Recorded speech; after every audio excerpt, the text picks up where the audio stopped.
Okay, well, welcome everybody. This is the Lower Makefield Township Airport Review Panel meeting. And I'm going to update everybody on things that have been going on and ask you all for inputs for some other activities that are going on. So the first thing by way of update is I had sent the letter that I circulated and got everybody's signatures for. I had sent that to Senator Toomey last week, and his staff got back to me. And we actually, last week, we had a teleconference for 45 minutes or so and discussed the issues that were in the letter and the fact that I thought there were actions that they could take as a Pennsylvania senator on this New Jersey issues that we're addressing because of the New Jersey airport. And they listened very attentively, and they asked for some backup information. So I got them about 7 of the historical documents related to Fitzpatrick's letters to the FAA, the township letters to the airport, and the various responses that have come back. And I had a few other things in there that were documenting inputs from like the New Jersey the Delaware Water Protection Association, and some other letters that were pertinent. So I had in there the FONSI because it was the FONSI retraction from 2006, because in there they talked about the fact that if the airport had gone up to 64,000 square feet for its terminal, that they would have required an EIS. And in the letter I put in the question, as you may have seen, if 64,000 square foot terminal required an EIS, why does double that size now not require one? Mm-hmm. So they took all that in. They have been in contact with Fitzpatrick's office. Kyle Melander texted me today that they, of course, Fitzpatrick's been pretty busy in the last week. But yeah. But Kyle got back to me today. He'd been texting and was going to talk to one of the staffers from Toomey's office about sort of the rebuff Fitzpatrick has experienced from the FAA and what they would like to try to do. I had sent this to the regional person from Casey's office, Lara Flynn, and that sat apparently on a back burner for a week. She finally got back to me today, and I said, look, we're looking for help because of these things, and we think there's something a PA senator could do. And Santa Sierra had even said, try to get Casey involved with Booker and Menendez, that if he can influence them, maybe they can influence things in New Jersey with the DEP. So I explained that to Lara, and I said, can we arrange some sort of call with other people in the staff there to discuss this? So I sent the letter to the TTS board and asked them to find a path to get it into the New Jersey politician offices, which they have. I believe they were mailed today. And Susanna has been working this, Susanna McGee, and I kept sort of pipping her with signatures as they've come in. I think we've probably got 2 or 3 dozen signatures on the letter, and but she is putting them forward. I didn't think a PA resident asking, submitting something to the New Jersey politicians probably wasn't going to get anywhere. So they're taking care of that, and they said they have sent them to maybe 6 different people.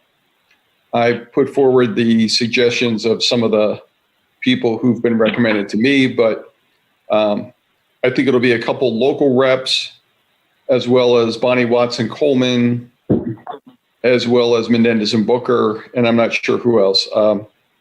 Certainly, I think the New Jersey DEP should get it. And so I will talk with Susanna and see if that has occurred. If not, I'm not uncomfortable sending this letter to them directly. So, I emphasize this was all a citizen's letter. This was not something that was put out as part of the review panel. And so it's not something that is sanctioned by LMT. It's just something that enough residents agreed with the points. And I was fortunate that I had some good inputs from various people. Sue, I took all your comments into the letter, and I had some good ones from the New Jersey side as well. So the letter got a slight modification, fixed a few typos, and it stands as it is now. And we've got a fair number of signatures from both sides. So I probably should present that to the supervisors.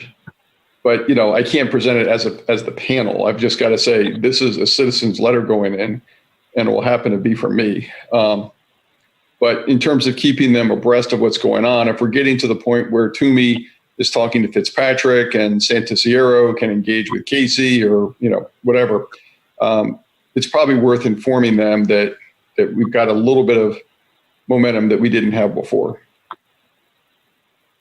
I think definitely, Richard. And I think the points that you outline in the letter in terms of actions that can be taken are beneficial for all the players to know. Yep. Yeah, the New Jersey politicians could say, well, what's happening with our state budget where the PA ones can't, but the PA ones can go after the FAA and say, why aren't you considering this legislation? Why are you dissing Fitzpatrick when he says these projects are being segmented? So, if we got Toomey and Casey to just communicate that to the FAA, I think it would be, it's got to help, but whether it'll get us where we want to be, we'll see. Mm-hmm. So, Judy, I had asked the TTS board to provide us with an update of what's going on their side, and Judy is the designee to provide that. Okay.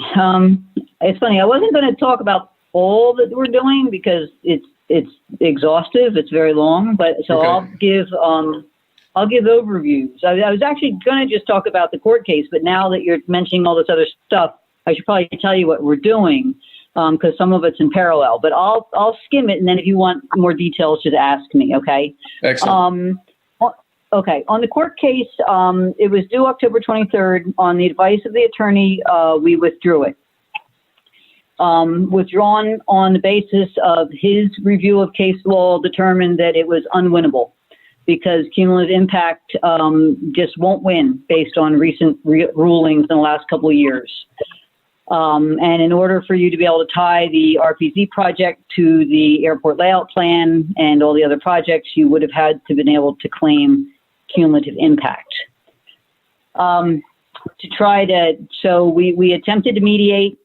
The FAA has felt emboldened. We learned from other sources in the last several months. I guess they have a lot of these court cases that they can claim this to be safety and win it. So they were, even though the DOG had asked us to go into mediation, once we said yes, we want to, the FAA then said, well, we don't need to present your brief because we'll win. Wow. We went back to them again and said, we'll consider withdrawing the brief if you will address this issue with PFAS. And we gave a very detailed letter with maps and data and all sorts of stuff about where the PFAS are. This relates to the Fitzpatrick letter with the RPZ work being done, 100 feet from highly contaminated land. They came back and basically said, we won't even review and look at this letter. And a lot of this was not documented. It was, let's say third hand we're hearing this, right? There was certainly nothing in writing. It was verbally from the DOG, but basically they felt the RPZEA addressed this, and it addresses it with one sentence. We will do sampling if we think it's necessary. There's nothing specific about PFOA. There's nothing specific about what they're going to sample. You probably know this. And they won't even agree to sample and remediate before they start their work.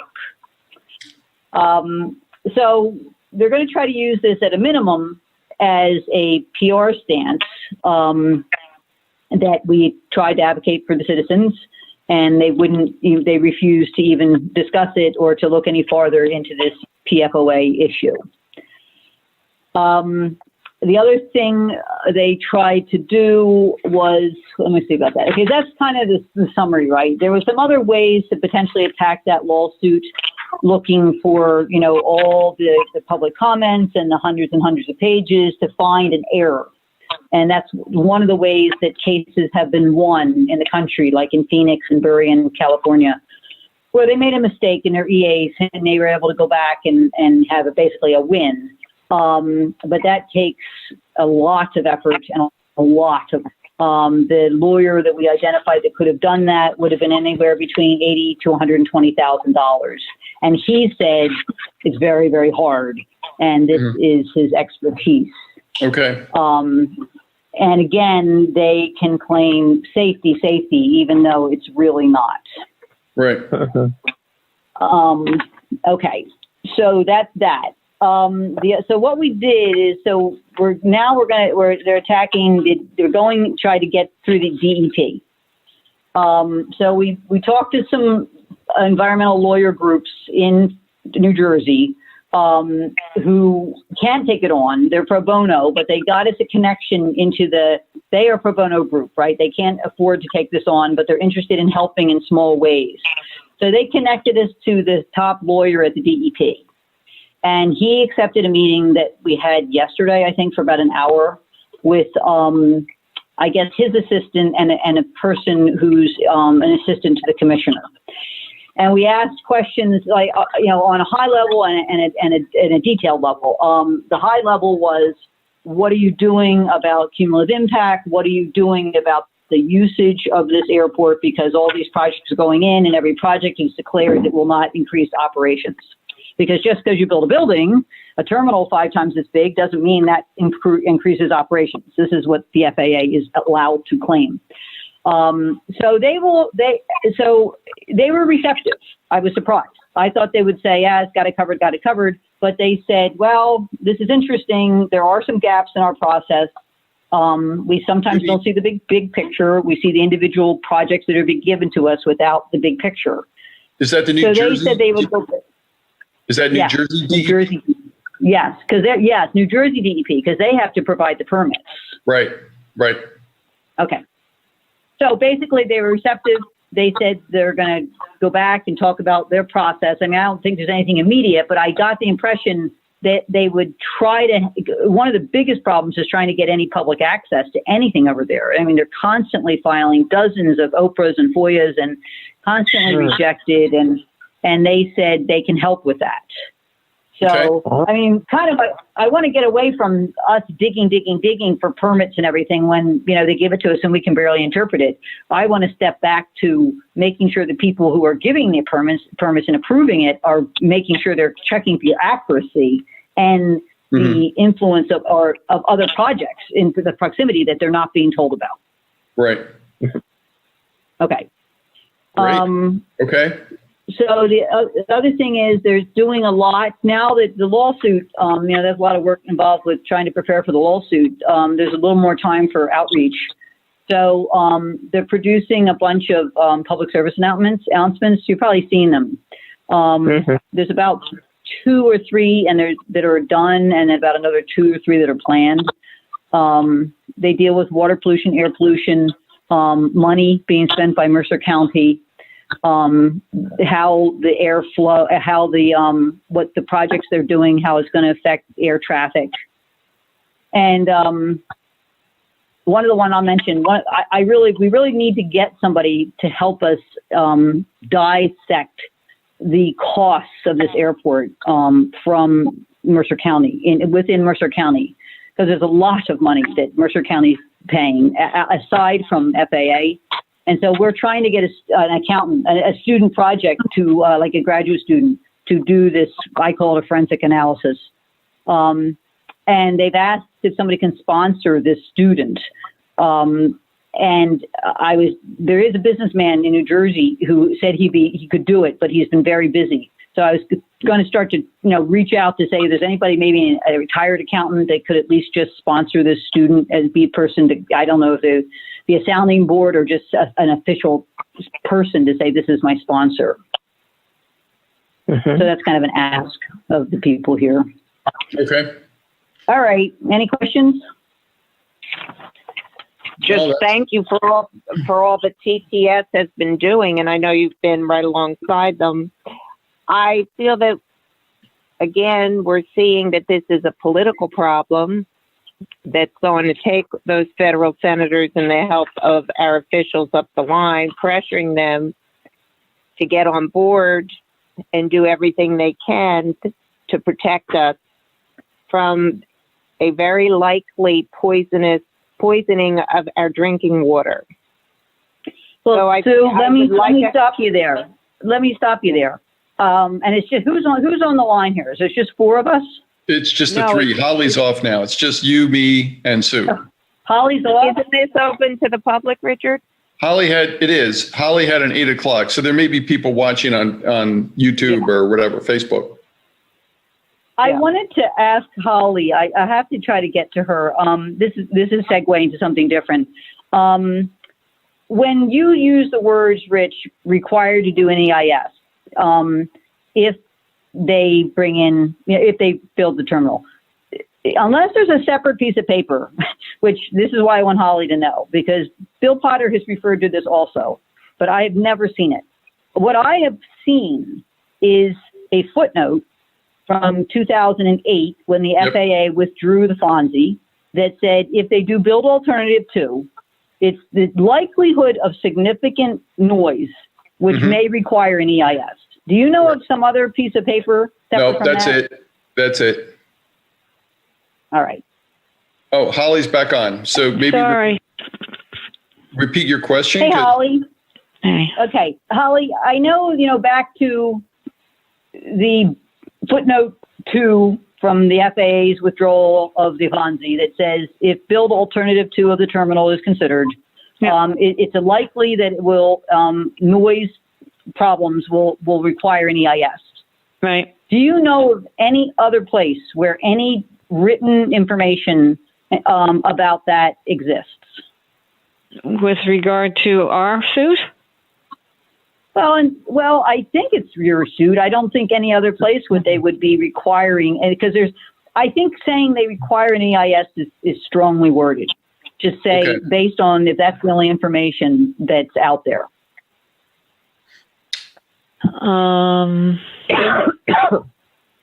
Well, don't off the top of my head, I can't recall anything. I probably have to check with some of the historians of the group to see if they know anything.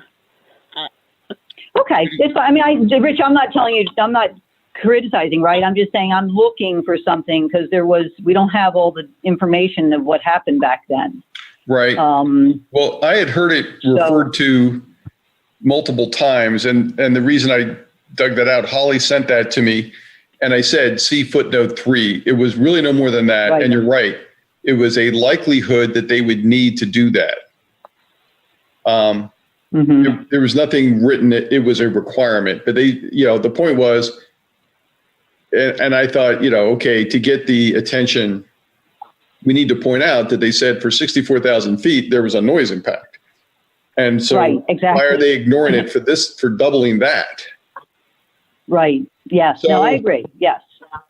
But I agree. That's not a contractual requirement that they had to go do something by any means. Well, Potter has referred to almost as if there was a separate conversation, a separate agreement than this, that they said, yes, that they would require an EIS. They would do it if they brought in a Southwest type airline. But that I have never seen in writing. Okay. I certainly have not seen that. So that's why I'm asking Holly. As I say, it doesn't. It's really, really, really vague, but in my memory bank. But I don't know if it's documented or it was just. I don't know. My memory is not that sharp to be able to tell you one way or the other tonight. I could try to find out. That's fine. That's if there was another document. I think actually what happened was it was a verbal that was not documented, and that's why it doesn't exist. Right. Mm-hmm. I mean, I'll see if anybody else recalls and see where that leads. So I could let you know. Okay, good. I threw out there that idea of an accountant. I figured I'll just send an email to the group, but just off the hand, does anybody know, like maybe a retired accountant who could sponsor a student trying to analyze the expenses of the airport? By sponsor, do you mean fund the graduate student? No, just simply be the contact who, if you said you need a sponsor, maybe somebody who, I need the student to know what to do. We can't be telling them what to do. They have to know where to look, and they have to be willing to spend the time looking. So we're not really, it's just more like, do you have a sponsor? And I thought, a businessman who could at least speak their language, or an accountant who could speak their language. And if they come back, and, I'm also trying to keep the parameters of the project within reason so that you can say, okay, this is as much as we need. Judy, I'm willing to ask Joe if he would want to engage. I know he's been uninvolved for personal reasons. And I know. That's why I didn't reach out to him. I figured Joe's still working, right? He's not retired, is he? No, he's not retired. And he was pursuing a lot of that information. He never brought it to completion, but he had a lot of details that he shared with me. So he would be the likely person to say, look, I don't have the hours to go dig into this, but here's where I think you should drill.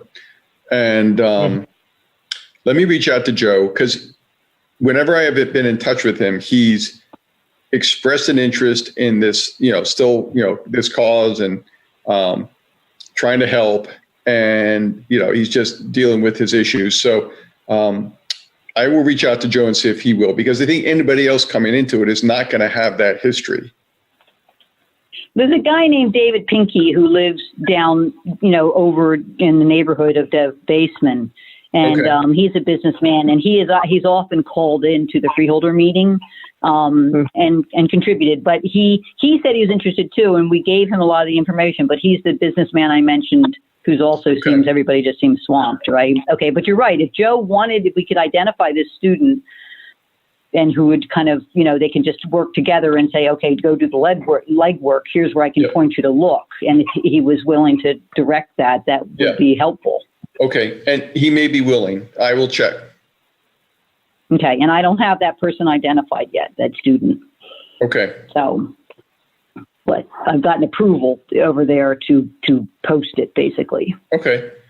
So speaking of students, is there any feeling that some time ago, there was a gentleman who worked at like Princeton Day School or something, and he volunteered. Yeah. This was a while ago, maybe a year and a half ago or something. And he sort of volunteered getting students to write letters and get engaged. And, right. I've heard recommendations that getting more of that kind of involvement would help. But, my attitude is go for the federal senators to go push on the FAA. And I don't know if kids sending in letters and tweeting and doing stuff would sway something like the airport board. It's hard for me to imagine that would have the effect we would want. But, I'm open to suggestion. But Richard, when you say that, young kids, I think it does do something. It puts pressure on the system. But I think we need people of voting age sending letters, because that's how the federal senators understand that votes are at stake. Because people are very concerned about their health. quality of life and home values regarding this issue. So I think if we get together and strategize and establish a plan and a timeline for public outreach and communication to the politicians, that would be a very important next step. Well, we have tried that multiple times, right? We had draft letters. We put them out. It was like, print this, put your name on it, and stamp it and send it. Yeah, and it just doesn't happen. Well, I don't think our method succeeded. I think there are a whole lot of things that we discussed at the last strategy meeting that was Robin, Holly, Judy, Glenn Reitmeyer, and myself. We just haven't had the time to implement them, but I think there were some implementable things that would succeed in getting the letters out that we're talking about. Also, I think these videos are great that TTS has produced. Mm-hmm. And getting them out in the proper fashion, the most effective fashion, would put a lot of pressure on the political system. But it has to be done properly. You can't just float it in an email. That would have to be coordinated with an ask of the people, and that would require those of us, who are strategizing to brainstorm and talk about how to do it effectively. If you can get that to happen, that's great. Judy, have you all had any thoughts about that as you drop the lawsuit and turn more towards outreach? Yes. I mean, my feeling is we need a professional, and I've been trying to find a professional media company that's reasonably priced. I haven't been able to identify one. I'd like one with skin in the game.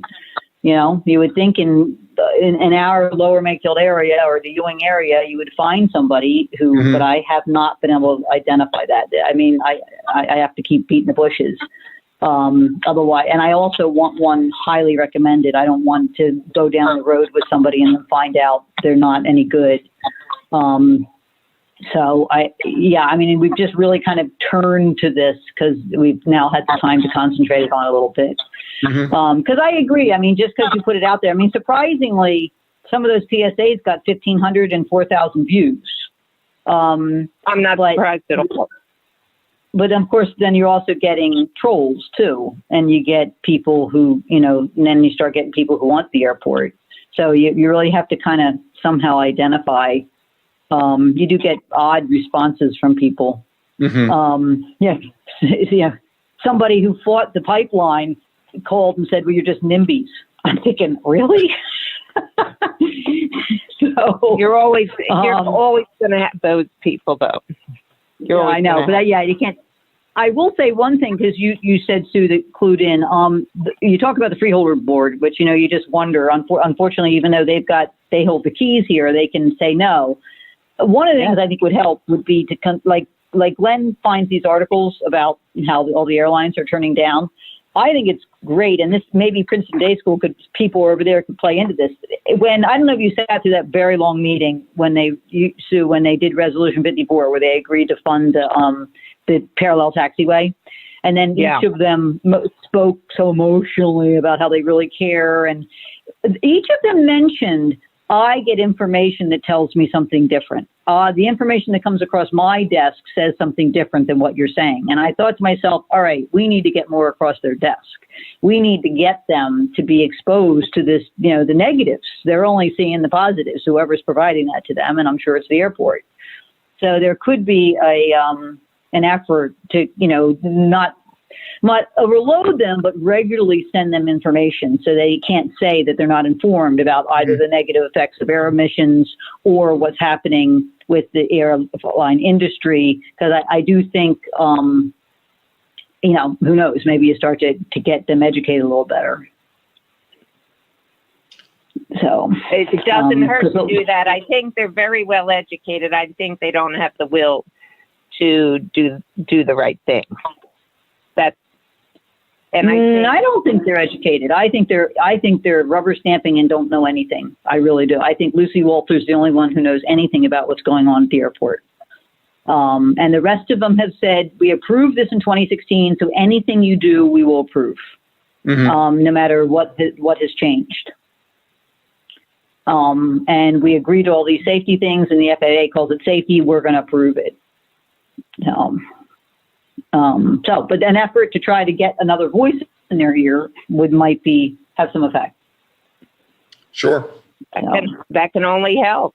That can only help. But Yeah. whose voice or voices are you suggesting they need to hear? Other information, like I thought the idea that Glenn send all this stuff about the airlines. Anytime you come across these articles that talk about the airlines rearranging and cutting down, and I mean, they get them directly. They get the direct letters from the head of Frontier that says it won't recover for 2 years, and I tell you, they don't even respond. They don't care. So I don't know. I say one thing, try to get it to them, and then when they get it, it doesn't affect them. So it goes back to Rich. You have to go higher. Yeah, I think so. Well, yeah. I mean, if they get a call from the senator's office saying, can you explain to us your budget? Give us a transparent view of your budget. I don't know. If I just think we push on that end, we push on the low end, and if you had kids showing up, I don't know if it would accomplish anything, but I think it's noteworthy, Richard. I think that would be really noteworthy. If you I just don't know how to get that done. You need the Girl Scouts or something to, get some troops over there and Boy Scouts to talk about pollution. And no, I think at this point, while it's a good idea, that's not where the effort should go right now. But I'm not trying to be a killjoy. I'm just looking at this realistically, given where everything is in the world right now. Well, I mean, I put my effort into the high end, hoping we could rattle some cages with that. So, I mean, I agree. I'm not saying I think that was getting kids in there is going to turn anything around. I think I want the FAA to get their cage rattled and have some senators. Well, that easily. Well, if we now that somebody's been reelected, we could start putting pressure back on the Senate and the House, and fall back on what Greenwood said he would do, and what we have been saying for a long time is there should be a federal investigation of the FAA and its practices. There should be, the Congress, the House can demand that. And there's certainly enough inconsistencies in how they're granting flight usage all over the country, supported by the caucuses that are popping up and other things that could possibly warrant a full audit of the FAA. And that could be done through Congressman Fitzpatrick if he's got the cojones to do it. Well, he's part of that caucus. That caucus has sent a letter back to the FAA with a whole list of questions. Right. And they obviously had some pretty knowledgeable people involved formulating their questions. Very detailed questions about the metrics. And I think it was from like MIT professors or something who had been studying this. Right. So I think there's momentum building to push back. And that's why I want our senators to get involved. Right. Is to just tell the FAA, hey, we're taking this seriously. Why aren't you listening? Right.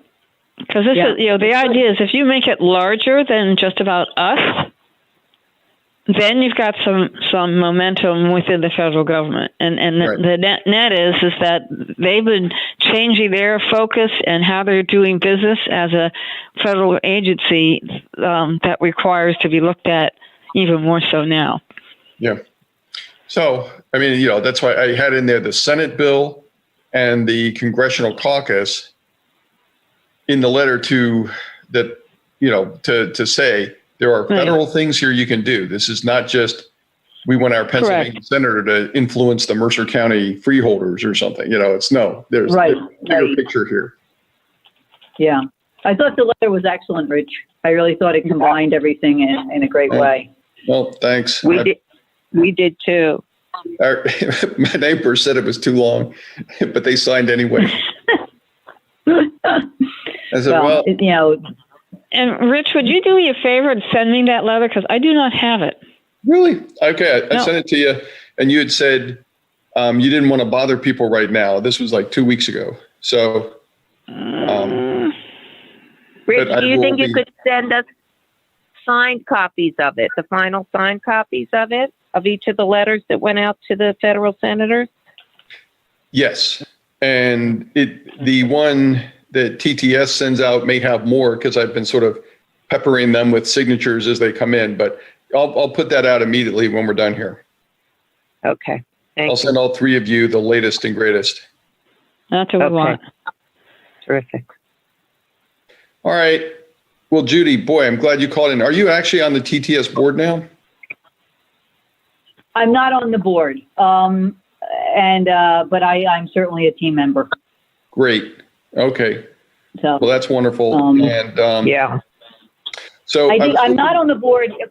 I'm not on the board because I want to stay independent, because they're restricted in things they can do in terms of legislature because they're nonprofits, and I don't want to be restricted that way. I'm glad you're not. So I don't think- I'm just an That's great. individual. Okay. Yeah, well, so we like AC/DC people, so that works well. I was That's hoping funny. we'd have Peter call in to see if he was going to try to reach out to the Menendez contact with whom we had the conference call. Mhm. I haven't heard back from that, but he thought they might have been reaching out to TTS directly because he had tried to establish a link between them and Menendez's office. Judy, do you know if they've heard anything? I'm pretty sure they've not. Okay.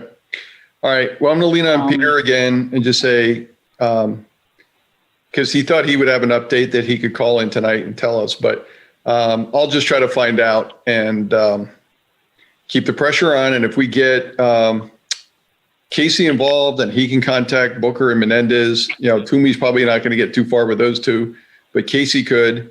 And we'll just try to, get the regional people to help us out. Yeah, and you're Sounds right. good. This is a federal thing, right? This is across the country for sure. It is. Well, it's a federal thing, and it truly is bipartisan. Yeah. We could start a trend. Good Yep. luck. Yeah. Well, I'm the eternal optimist. I wouldn't be still involved in this if I wasn't. So, Yeah. but I want to thank everybody. I have to jump off. I want to thank everybody. Are we meeting in December, or are we out until January, Rich? She wouldn't commit a date to me. I'll have to decide if we want to try to pull something off. I know the middle of the month, I've got to go on a field test for most of a week. And I don't want to, bring it up too close to Christmas, but Right. I'll ask her what's available. It's probably going to be like one of these 5:00 ones. Okay. So- Like I say, if worst comes to worst, we could do it maybe early in January versus Yeah. cramming it in if we don't have anything else. So. Okay. Yeah. I guess the thing is, obviously with the rate at which they're moving over there, TTS cannot, it is a daily thing. Yeah. Because they're getting so much done, and they're Well, yeah, at the airport. they're taking advantage of COVID really well. Well, apparently all the airports are. All the airports across the Yeah. country. You would think that they're not going to be funded by the government. The government has funded them, and they're all doing their projects. But Yeah. You don't, would think you would say air funding is down, air flights are down, but they're not. but don't they need So, their it's permits? Well, they need the permits. You're right, and so that's why we're trying to make sure the DEP has the point of view of the public, that But when to you make say sure there's they're a counter doing- point of view of what they're presenting. But when Pardon? you say they're doing things on a daily basis, do you mean they're starting to dig up the ground for the runway? Permitting. Well, I mean everything. I mean, all the projects that they're doing, they're constantly doing permitting for. No, they're not digging anything. Well, they're digging something up, but they're not. I was digging going to up- say, they're digging something up, I didn't it? And they're also surveying the hell out of that place. Because I've been by several times. Yeah, there's a ton of survey work doing. So, in other words, they're not digging, but they certainly are working on a lot.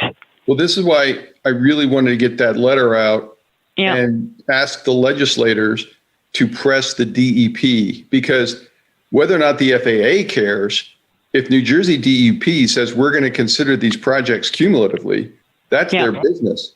Yeah, you're right. No, the NJDEP needs to, they're the ones that could put a slowdown or a stop to this. Well, that's why I want Casey to talk to Menendez and Booker and get these people engaged, because I think that's at this point, especially if the lawsuit's gone, man, Yeah. then we've got to Yeah, get in there. now it's full steam ahead. They've got nothing to stop them now. Yeah. Believe me, the lawsuit never stopped them anyway. But we could be lawsuits against the DEP, and we were trying not to do that. We're trying to work with them. It would be very good timing, because considering we've brought it to them and they're receptive, it would be very good timing to have some political pressure. Well, and I think this is a good time because the other national political pressure is hopefully getting reduced daily, Right. one way or the other. And maybe we can get something else done now before they get the damn terminal built, and then there's nothing we can do. Right. All right. Well, that's all right. I'm going to keep pressing on. All right, let us know, and I'll do I will do my research on the back end, and if I find something, I'll let you all know. All right. Great. Thanks, everybody. Thanks very much. Thank you. Thanks, everybody. Thank you. Bye. Good night. Thank Good night. you. Good night. Bye. Bye-bye.